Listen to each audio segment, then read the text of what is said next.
வீட்ல chicken biryani mutton பிரியாணின்னு செய்ய முடியாத நிலைமையில இருந்தீங்கன்னா இந்த முட்டை பிரியாணியை நீங்க கண்டிப்பா ட்ரை பண்ணுங்க. எங்க வீட்ல எங்க அம்மா அப்பா 2 பேருமே வெஜிடேரியன்றதுனால எனக்கு எப்பெல்லாம் நான்வெஜ் சாப்பிடணும்னு தோணுதோ அப்பெல்லாம் கண்டிப்பா இந்த முட்டை பிரியாணி தான் செஞ்சு சாப்பிடுவேன். லஞ்ச் பாக்ஸ்க்கு இது ஒரு பெஸ்ட் ரெசிபி. டக்குன்னு நீங்க செஞ்சு கொடுத்துடலாம். எப்படி செய்யறதுன்னு பார்க்கலாமா?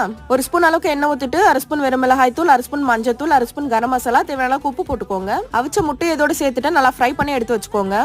அதே எண்ணெயில இன்னும் ஒரு டேபிள் ஸ்பூன் போல எண்ணெய் ஊத்திட்டு ஒரு ஸ்பூன் நெய் ஊத்திக்கோங்க. கொஞ்சமா முந்திரி பருப்பு, 2 ஏலக்காய், ஒரு பட்டை, ஒரு பிரியாணி இலை போட்டுக்கலாம். ஒரு மீடியம் சைஸ் வெங்காயம், 2 பச்சை மிளகாய், ஒரு கைப்பிடி அளவுக்கு புதினா போட்டு நல்லா வதக்கிக்கோங்க.